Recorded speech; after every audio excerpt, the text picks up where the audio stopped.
সরকারি কর্মচারী, কর্মকর্তা বিন্দু সবাইকে যার অর্পিত দায়িত্ব পালন করার জন্য আপনারা সকলে আজকে হাজার হাজার নার্সিং থেকে শুরু করে তৃতীয় শ্রেণী চতুর্থ শ্রেণী থেকে শুরু করে সবাই মাঠে নামে যে আন্দোলন করে বাংলাদেশকে দেখা দিয়েছেন চট্টগ্রাম মেডিকেল কলেজ হাসপাতালে।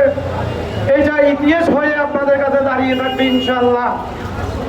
আমরা প্রত্যেক বছর নিয়ে 5 থেকে 11 বছর আমাদের কোনো সুফল আমরা পাই নাই। আমরা অফিসে লিখিতভাবে দিছি, জেলা প্রশাসককে লিখিতভাবে দিছি। আমাদের মোট 7টা দাবি ছিল।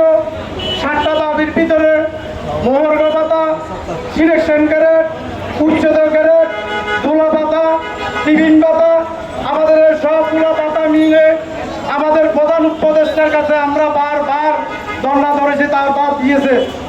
তার শুভবুদ্ধি উদয় হয়েছে।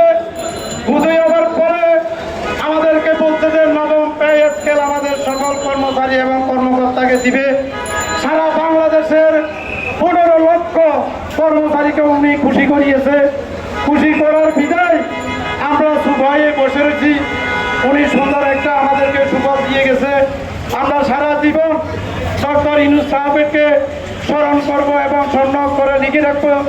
সুতরাং উনি কার প্রচারণা করে এখন এই নবম পে স্কেলের প্রজ্ঞাপন জারি না করে তিনি এখন বিভিন্ন রকমের তাল বাহানা করতেছে।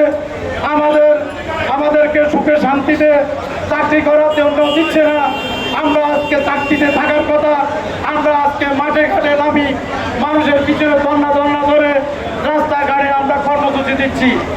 সুতরাং আমরা ডক্টর ইউনূস সাহেবকে জানাইতে চাই, অবিলম্বে উনি নবম পে স্কেল প্রজ্ঞাপন জারি করে আমাদের মাঝে সুফলে নিয়ে দেখ। না হলে সকল কর্মচারী এবং কর্মকর্তা বিন্দু 6 ফেব্রুয়ারি ঢাকা মহাসমাবেশের ডাক দিয়েছে। এই মহাসমাবেশে সারা বাংলাদেশে 15 লক্ষ কর্মচারী একসাথে হয়ে সচিবালয় ঘিরাও করবে ইনশাল্লাহ। আছেন কিনা? ইনশাল্লাহ এই সচিবালয় ঘেরাও করে 6 ফেব্রুয়ারির ভিতরে ইনশাল্লাহ আমাদের ন্যায্য দাবি আমরা আদায় করে ছাড়বো। আমাদের না হলে আমরা ক্ষান্ত হব না। আমাদের এক কথায় একটা দাবি, আমাদের দাবি বাস্তবায়ন করার লক্ষ্যে সবাই ঐক্যবদ্ধতা আজকের মতো থাকবেন।